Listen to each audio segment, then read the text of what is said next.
Welcome back. Bulletin का आगाज इस अहम खबर के साथ। एफआईए ने साबिक चेयरमैन मतरूका वक्फ इमलाक बोर्ड आसिफ अख्तर हाशमी को गिरफ्तार कर लिया है। बाबर खान इस मुतालिक मजीद बताइए बाबर। बिल्कुल जी, एफआईए ने कार्रवाई करते हुए मतरूका वक्फ इमलाक के साबिक चेयरमैन आसिफ अख्तर हाशमी को गिरफ्तार कर लिया है। आसिफ अख्तर हाशमी के खिलाफ 5 से ज्यादा केसेस चल रहे थे। एफआईए के मुताबिक आसिफ अख्तर हाशमी को इल्जाम है कि गुजरात सिटी में 2012 में उन्होंने 135 मिलियन मालियत की राजी की खरीदो फरोख्त में घपला किया था और सरकारी जमीन के खुर्द-बुर्द के केस उनके खिलाफ चल रहा था, जिस पर एफआईए ने उन्हें गिरफ्तार कर लिया है और उनसे तफ्तीश की जा रही है। जी ठीक है, बहुत शुक्रिया आपका बाबर। और वो जो कलम का मुहाफिज कहलाता था वो अवाम के मुहाफिजों पर गोलियां चलाने लगा। इस्लामाबाद की सड़कों के मनाजिर को सारी दुनिया ने देखा। सहाफ़ी, सरकारी एहलकारों ने सरकारी मुलाजमीन पर गोलियां चलाईं, उन पर तशद्दुद किया। बेटा हर काम में साथ देता रहा। मुलाजमीन भी सरकारी एहलकारों को यरगमाल बनाने और उन्हें ज़दोकोब्त करने में पेश रहे, लेकिन बिलाखिर सहाफ़ी मोहसिन बेग पकड़ा गया, मगर उसका बेटा फरार हो गया है। पुलिस ने दहशतगर्दी एक्ट के तहत मुकदमा दर्ज कर लिया। साइबर क्राइम विंग लाहौर में मोहसिन बेग के खिलाफ मुराद सईद की दरख्वास्त पर दर्ज मुकदमे निकात सामने आ गए। एफआईआर के मतन के मुताबिक मोहसिन बेग ने निजी प्रोग्राम में मुराद सईद के खिलाफ गैर अखलाकी जुबान इस्तेमाल की। निजी टीवी के प्रोग्राम में बेबुनियाद कहानी, तौहीन आमेज रिमार्क्स दिए गए। तौहीन आमेज रिमार्क्स से मुताल्लिक प्रोग्राम को सोशल मीडिया पर भी शेयर किया गया। प्रोग्राम शेयर करके आवाम में मुराद सईद की साख खराब करने की कोशिश की गई। एफआईआर में पीका और दीगर साइबर क्राइम एक्ट शामिल कर लिए गए। मोहसिन बेग ने एफआईए टीम को अपने घर में बंद किया, एहलकारों को ज़दोकोब किया। वज़ीर आज़म के मुआविन ख़ुसूसी शहबाज गिल कहते हैं, कोई हमारी किरदार कुशी करेगा, अखलाक से गिरी बातें करेगा या झूठे इल्ज़ाम आयद करेगा, हुकूमत का सब्र का पैमाना लबरेज हो चुका, हर कानूनी कार्रवाई करेंगे। और मोहसिन बेग की गिरफ्तारी के मामले पर एसएचओ माकला मियां खुरम सेशन अदालत में पेश हो गए हैं। शाह खालिद इस मुतालिक मजीद बताइए शाह खालिद। जी शाह खालिद। तो मोहसिन बेग की गिरफ्तारी के मामले पर एसएचओ माकला मियां खुरम सेशन अदालत में पेश हुए हैं। वकील ने कहा मोहसिन बेग को लेकर नहीं आए, वो बहुत जख्मी हैं। जज ने वकील से कहा कि आप इतने जज्बाती ना हो। मजीद क्या कहा गया? शाह खालिद हमारे साथ मौजूद हैं, बताइए शाह खालिद। देखिए, इस वक्त मकामी अदालत में जो है पुलिस की बारी नफरी भी मौजूद है और आज वकील का ये कहना था कि मोहसिन बेग को लेकर नहीं आए, वो बहुत जख्मी है, जिस पर मकामी अदालत के जज का कहना था कि आप इतनी जज्बाती ना हो। एसएचओ कौन है? जज का ये भी कहना था कि एफआईए ने गिरफ्तारी के लिए छापा मारा और एफआईए का क्या ताल्लुक है, आप रिकॉर्ड दिखाए। एसएचओ ने कहा कि एक पेश प्रोफाइल जो है वो मैं लेके आया हूं, जबकि वकील का ये कहना था कि ये मुकदमा अभी 12:40 की है और झूठा मुकदमा एफआईआर और ताना मारगला पुलिस ने दी। अदालत ने इस्तिफसार किया कि रोजनामचा और मुकदमे का रजिस्टर जो है ये किधर है। एसएचओ ने बताया कि अब वो मैनुअल नहीं है, जिस पर अदालत ने अहकामात जारी किए कि आप हर हाल में मोहसिन बेग को अदालत के सामने पेश करें और अब इंतजार है मोहसिन बेग जब अदालत के सामने पेश होंगे उसके बाद मजीद कार्रवाई आगे बढ़ेगी। जी ठीक है, बहुत शुक्रिया आपका शाह खालिद। और वज़ीर आज़म इमरान खान ने शरपसंदों, ज़ख़ीरा अंदोज़ों और कब्ज़ा माफिया के खिलाफ मुअस्सर इक़दामात का हुक्म दे दिया है। दौरा लाहौर के दौरान वज़ीर आज़म इमरान खान से वज़ीर आला पंजाब सरदार उस्मान बुज़दार ने मुलाकात की। चीफ सेक्रेटरी पंजाब और आईजी पंजाब भी मौजूद थे। वज़ीर आज़म को पंजाब की सिविल इंतज़ामिया और अमन अमान से मुतालिक उमूर पर ब्रीफिंग दी गई। तरक्याती मनसूबों पर पेशरफ्त का भी जायज़ा लिया गया। पंजाब काबीना में नए लोगों को लाएंगे, विफाकी काबीना में इजाफा करने जा रहे हैं। हुकूमती तर्जुमान शहबाज गिल कहते हैं ऑपोजिशन के लिए मजीद मुश्किलात आ रही हैं। पीपल्स पार्टी और नून लीग अलग अलग नहीं, एक हैं। प्राइम मिनिस्टर साहब ने ये फैसला किया है कि जो सूबाई काबीना है पंजाब की, उसमें भी हम कुछ नए लोगों को ला रहे हैं। अगले आने वाले दिनों में हम फेडरल जो काबीना है उसके अंदर भी एडिशंस करने जा रहे हैं। रहमान साहब भी वापस जॉब पे आ गए, मरियम साहबा बिल्कुल साइलेंट मोड पे। हम कहते हैं मरियम और चचा में बड़ी सख्त लड़ाई है, हम आपको कहते हैं नहीं, वो भी नूरा कुश्ती है। ये सब चोर हैं। चोर जो होते हैं जब इंटरेस्ट की बात होती तो वो एक हो जाते हैं, अंदर से पसंद नहीं कर रहे होते वो। जब इनके ऊपर फर्दे जुर्म लगेंगी, एहतसाब का फंदा इनके ऊपर तंग होगा, तब आपको नून लीग और पीपल्स पार्टी जो है वो एक दूसरे को घसीट के तीतर खिलाते हुए नजर आएंगे। चचा पे और जो कज़न है उसके ऊपर क्योंकि फर्द जुर्म होने जा रही है और वो चोरी की है। मरियम साहबा भी मुकम्मल साइलेंट मोड पे, इन्होंने चाय की प्याली के अंदर तूफान बर्पा करने की कोशिश की थी। ये बीमारी के बहाने एक पंजाब के बहुत ही मोतबर खानदान, ये उनके कंधे पे बंदूक रख के अपना जो कंफ्यूजन फैलाने का फॉर्मूला इनका है, ये वो करने की कोशिश कर रहे थे। उन्होंने बहुत ही शानदार तरीके से इसका जवाब दिया। वज़ीर आज़म इमरान खान कहते हैं खैबर पख्तूनख्वा के बल्दियाती इंतखाबात में डबल स्टैंप और दीगर वजूहात पर वोट मुस्तरद होना फिर सामने आया है। 2013 के इलेक्शन पर जुडिशल कमीशन की रिपोर्ट में भी यही बात सामने आई थी। हेरा फेरी करके इलेक्शन में मुखालिफ के वोट मुस्तरद कराए जाते हैं। स्टेटस को की जानिब से ईवीएम की मुखालफत की वजह ये भी है। और पेट्रोल महंगा होने पर मुल्क भर के अवाम फट पड़े। कहा कि सिर्फ पेट्रोल नहीं, महंगाई का एक और तूफान आएगा। पाकिस्तान पेट्रोल पैदा नहीं करता, बैनुल-अक़वामी मंडी से खरीदता है। वज़ीर ख़जाना शौकत तरीन की ARY से खुसूसी गुफ्तगू। कहा पेट्रोलियम मसनूआत की कीमतों में इजाफे के बावजूद हुकूमत को माहाना 70 अरब का नुकसान हो रहा है। पेट्रोल हमारे मुल्क में तो पैदा नहीं होता, ये तो बाहर से हम मंगवाते हैं, ये इम्पोर्ट होता है। और इस वक्त हमने अपनी तरफ से ये किया है कि अभी सेल्स टैक्स है वो खत्म कर दिया है। अब 0 सेल्स टैक्स है। पेट्रोलियम लेवी जो कि हमारे बजट में 30 रुपए पर लीटर का था, वो अब सिर्फ 9 रुपए कुछ पैसे पे। ये जो हमने इकदाम किए हैं, ये मुझे 35 अरब रुपया पर फोर्टनाइट और महीने का 70 अरब रुपए का नुकसान हो रहा है। इसकी वजह से हमारे जो बाकी ओवरऑल फाइनेंसिंग है उसमें भी फर्क पड़ता है। लेकिन प्राइम मिनिस्टर ने डिसीजन लिया हुआ है कि अवाम के ऊपर पूरा बोझ नहीं डालना। हम सोच रहे हैं किस तरीके से हमारा जो लोअर मिडिल क्लास हमारा है, हमारे जो मोटरसाइकिलिस्ट हैं, छोटी गाड़ियों वाले हैं, तो वो हम अगले चंद दिनों में आप देखेंगे कोई हम प्रोग्राम इस पे लाएंगे। वो चीजें एकदम करने वाले हैं कि जो कि गरीब आदमी, लोअर मिडिल क्लास और इवन अर्बन मिडिल क्लास के जो लोग हैं और सैलरी क्लास वाले लोग हैं, हम चाहेंगे कि उनकी आमदन को बढ़ाएं हम। और वो हम अभी इंशाल्लाह चंद दिनों में ये प्रोग्राम प्राइम मिनिस्टर लेके आएंगे। एक आधा इनिशिएटिव नहीं होगा, ये 3-4 इनिशिएटिव इकट्ठे होंगे। मैं ये समझता हूँ कि ये सुपर साइकिल जो कमोडिटी का है, अगले 6 से 8 महीनों में एक किस्म जोर टूटेगा। तो जब वो टूटेगा तो बिल्कुल सही जो है ना, अफरात ज़र में, इन्फ्लेशन में कमी आएगी। और शहबाज शरीफ की जानिब से ट्वीट किया गया। वो लिखते हैं कि मौजूदा हुकूमत इंतहाई बेहिस, संगदिल और जालिम है। हुकूमत तेल का बम गिराकर आवाम से जीने का हक छीन रही है। आवाम इलेक्शन के वक्त इमरान खान एंड कंपनी को मुनासिब सबक सिखाएं। हुकूमत की हिमायत करने वालों को भी आवाम के गुस्से का सामना करना पड़ेगा।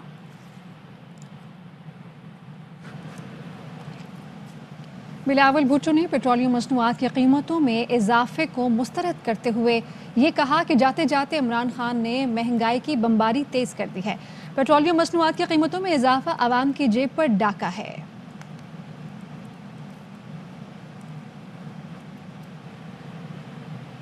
कीमत बढ़ गई तो आवाम को चाहिए पेट्रोल कम इस्तेमाल करें। वफाकी वजीर बराए science and technology Shibli Faraz का मशवरा। कहते हैं जब मुश्किल वक्त आता है तो जिंदगी पहले जैसी नहीं गुजार सकते। कीमतें अब प्रॉब्लम ये है कि अगर पाकिस्तान पेट्रोल बनाता या पाकिस्तान में अगर इसकी कुएं होते तो फिर तो एक और बात थी। चूंकि हम ये इंपोर्ट करते हैं और इंटरनेशनल प्राइसेस इस वक्त $95 पे पहुंच गई हैं, हुकूमत इसमें कोई टैक्सेस नहीं डाल रही। जहां तक मुमकिन हो सके थोड़ा कम फ्यूल इस्तेमाल करना चाहिए। सख्त वक्त में यही होता है कि जिंदगी देखें नॉर्मल नहीं रह सकती है, उसमें अपने आप को आदमी ने एडजस्ट करना है। ऐसा मैकेनिज्म करना होगा, पब्लिक ट्रांसपोर्ट को ज्यादा इस्तेमाल कर सकें। बुलेटिन जारी है, ब्रेक।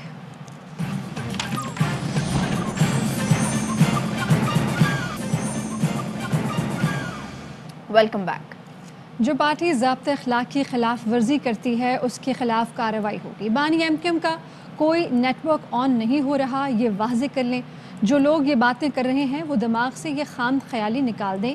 गवर्नर सिंध इमरान इस्माइल कहते हैं जो शख्स पाकिस्तान तोड़ने की बात करे उससे कभी बात नहीं हो सकती। और इलेक्शन कमीशन ने फैसल वाडा की खाली सेनेट की नशिस्त पर इलेक्शन का ऐलान कर दिया। 9 मार्च को सिंध असम्बली में पोलिंग होगी। इलेक्शन कमीशन ने कहा 17 से 19 फरवरी तक कागजात नामजदगी जमा किए जा सकते हैं। उम्मीदवारों की फहरिस्त 21 फरवरी को इलेक्शन कमीशन के दफ्तर में आवेजा होगी। 24 फरवरी को उम्मीदवारों के कागजात नामजदगी की जाँच पड़ताल पड़ताल होगी। स्क्रूटनी से मुताल्लिक फैसलों के खिलाफ अपीलों की समाअत 28 फरवरी तक होगी।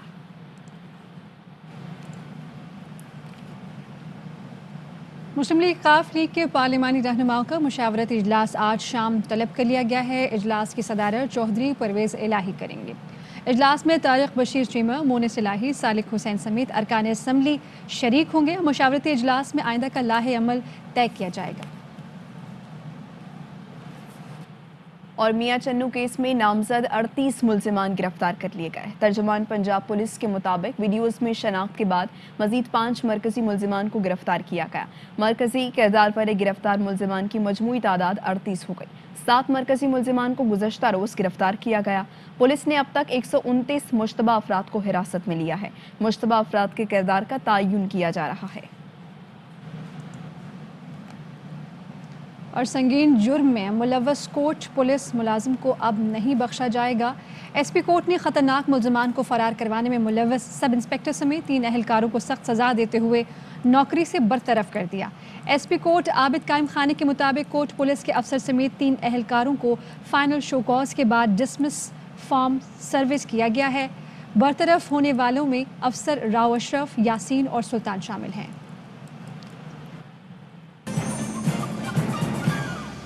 बराह रास्त लिए चलेंगे आपको कराची, जहां पर कन्वेंशन से खिताब कर रहे हैं बिलावल भुट्टो सरदारी। साथियों, जिए भुट्टो।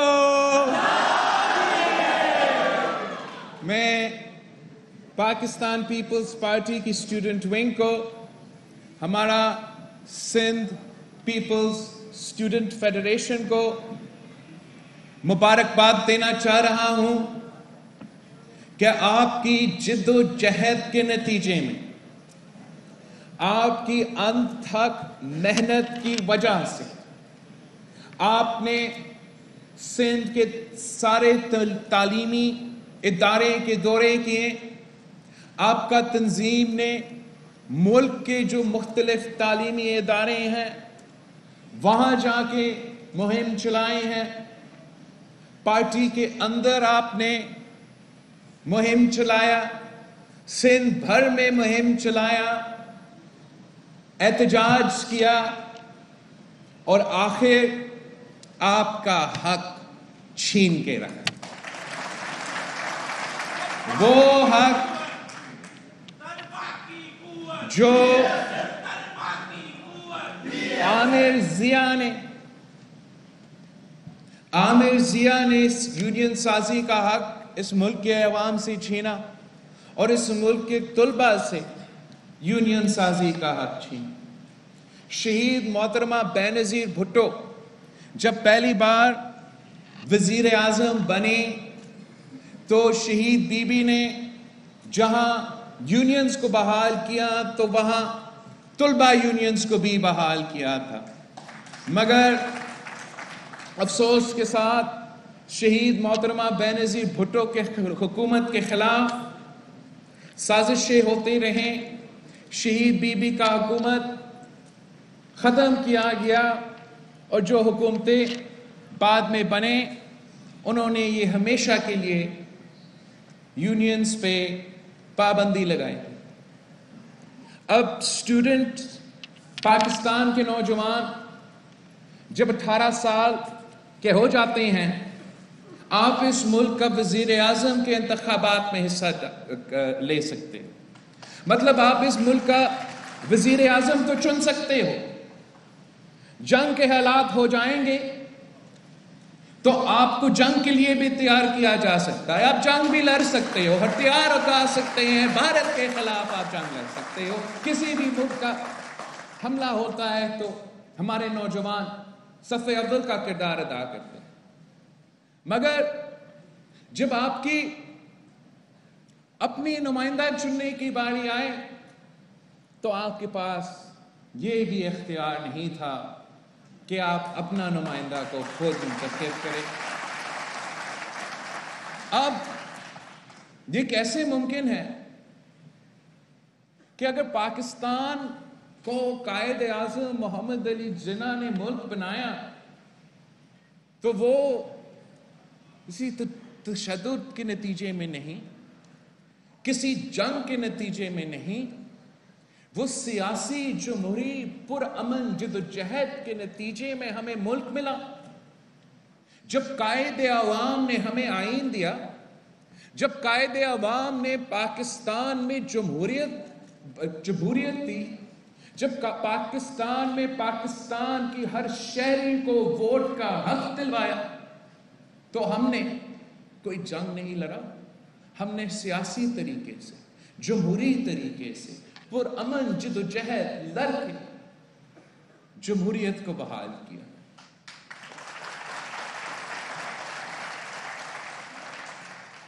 तो ये इस मुल्क के नौजवानों के खिलाफ सबसे बड़ा जो जुल्म किया गया, वो आपकी आवाज दबाने की कोशिश की गई।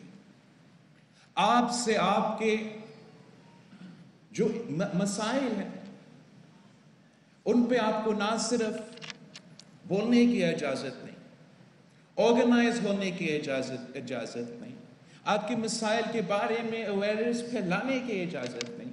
आपके अपने इदारे जो आपके लिए बनाए हुए हैं, जहां आपके फैसले लिए जाते थे, वो आपके बगैर फैसले लिए जाते थे, आपके सुने बगैर फैसले लिए जाते हैं। जैसे मुराद अली शाह साहब ने कहा, इस मुल्क के मुस्तकबिल अगर आपके हाथ में है, तो आपके अपना मुस्तकबिल भी आपके हाथ में होना चाहिए। ये बड़ा अजीब सियासत है, अजीब कॉन्सेप्ट है कि नौजवानों को सियासत नहीं करना चाहिए, यूनिवर्सिटी में सियासत नहीं होना चाहिए, जैसे सियासत कोई गाली है। सियासत करना आपका हक है, सियासत करना आपका सबसे ताकतवर हथियार है। एक तरफ बंदूक हो, एक तरफ टैंक हो, एक तरफ बॉम्ब हो, दूसरी तरफ नौजवान हो, उसका वोट का हक हो, सियासत करने का हक हो, आप मुल्क का किस्मत तब्दील कर सकते हैं। और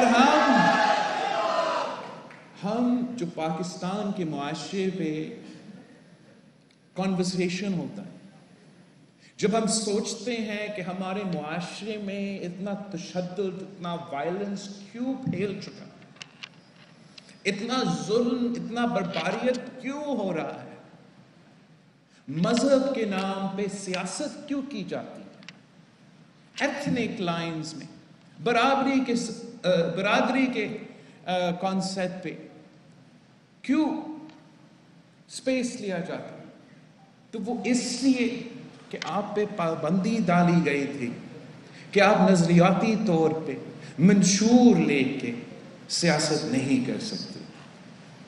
तो मुख्तलिफ ग्रुप्स ने अपने अपने तहफ़्फ़ुज़ करने के लिए ऐसे कॉन्सेप्ट्स लेकर आए, जिससे ना सिर्फ हमारा यूनिवर्सिटीज़ को, तालीमी इदारों को नुकसान हुआ, ना सिर्फ हमारे नौजवानों को तरबियत में उसका नुकसान हुआ, हमारा पूरा का पूरा मुआशरे को नुकसान हुआ।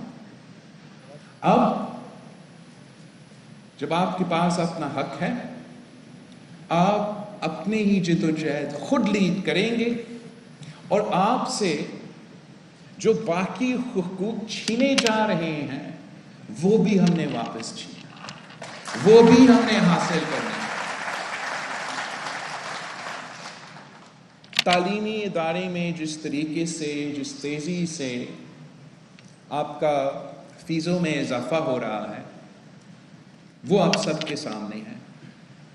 जिस तरीके से पूरे रियासत चलाया जा रहा है इस वक्त, और नौजवानों को रोज़गार के मौके पैदा करने के बजाय रोज़गार के मौके देने के बजाय रोज़गार छीना जा रहा है। नौजवानों के लिए वो मौके पैदा नहीं किए जा रहे हैं। आपने इन इश्यूज़ की तरफ तवज्जो दिलाना पड़ेगा।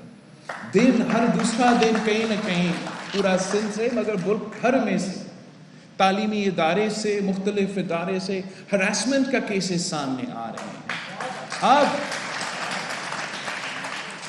ये तो बहुत ही नाइंसाफी है कि वो जो इन केसेस पे फिर इन्वेस्टिगेट करेंगे वो उन्हीं तालीमी इदारे से के नुमाइंदे होंगे जिनके कॉलीग्स के बारे में इन्वेस्टिगेशन हो रहा होगा। जब आपके फीस में इजाफा करने के फैसले किए जाते हैं तो आपसे कोई मशवरा नहीं किया जाता।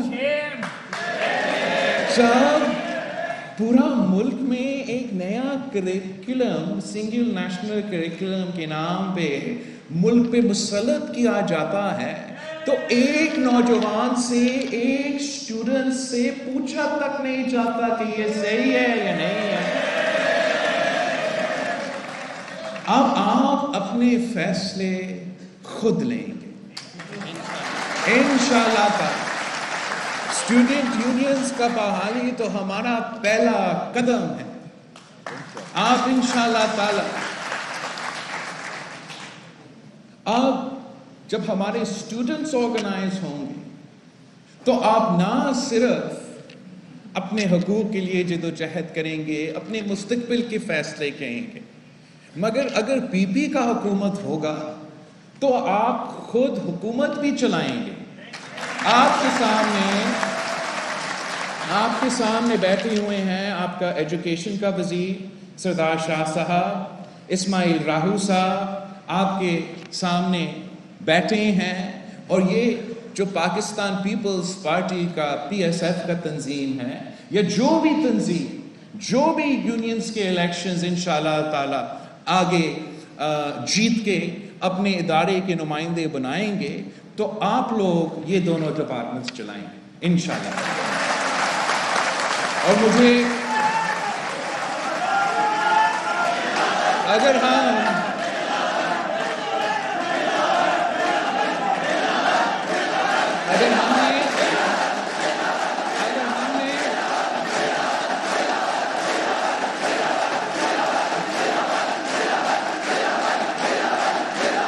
हमने सिंध का तालीमी निज़ाम में बेहतरी लाना है, अगर हमने मुल्क में के तालीमी निज़ाम में बेहतरी लाना है तो इस मुल्क के नौजवानों को, इस मुल्क के तालिब इल्मों को ये फैसले लेने पड़ेंगे।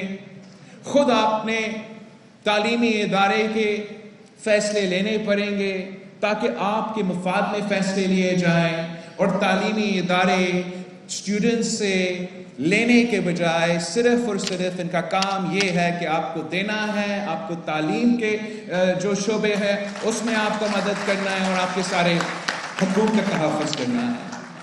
मैंने जब अपनी पाकिस्तान पीपल्स पार्टी में ज़्यादा सियासी काम सौंपा गया और हमारा जो पहला टारगेट था, जो पहला एम्फेसिस था वो मुफ्त इलाज का हमारा कोशिश रहा है।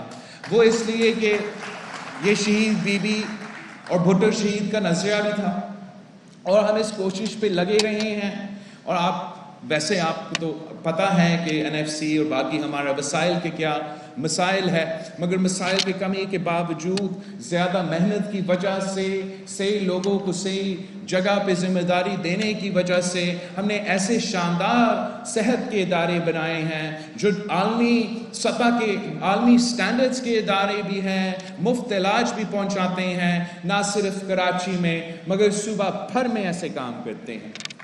तो और इंशाअल्लाह ताला इस पे तो काम चलता रहेगा और हमेशा बेहतरी की गुंजाइश है और जहाँ तक हम अभी नहीं पहुँचा इंशाअल्लाह ताला मुस्तक़बिल में ज़रूर पहुँचेंगे। देखिए जो मेरा नेक्स्ट टारगेट है, जो इंशाअल्लाह ताला अगर अल्लाह ताला हमें मौका दे, आप हमारे साथ दें, पाकिस्तान पीपल्स पार्टी को मौका मिले। अहम तरीन खबरें अब एक क्लिक की दूरी पर, आपके पसंदीदा टॉक शोज हों या अहम मुल्की या गैर मुल्की शख्सियात की न्यूज कॉन्फ्रेंसेस, हर लम्हा बाखबर रहने के लिए सब्सक्राइब करें हमारा YouTube चैनल। मौसम की सूरत हाल हो या खेल के मैदान से खबरें, अपने मोबाइल फोन से मुल्की और बैनुल-अक़वामी अहम खबरों तक रसाई के लिए डाउनलोड कीजिए मोबाइल ऐप। बावसूख ज़राए से मुसद्दिका खबरों, तज्ज़ियों और तबसरों से मुस्तफीद होने के लिए विजिट कीजिए पाकिस्तान की सबसे बड़ी न्यूज वेबसाइट www.arvnews.tv। इन सब के अलावा पाकिस्तान का सबसे बड़ा फेसबुक पेज हो, सबसे बड़ा न्यूज इंस्टाग्राम अकाउंट या फिर ट्विटर, ARY न्यूज पहुंचा रहा है खबरें सबसे पहले आप तक, ताकि आप रहें हर लम्हा बाखबर।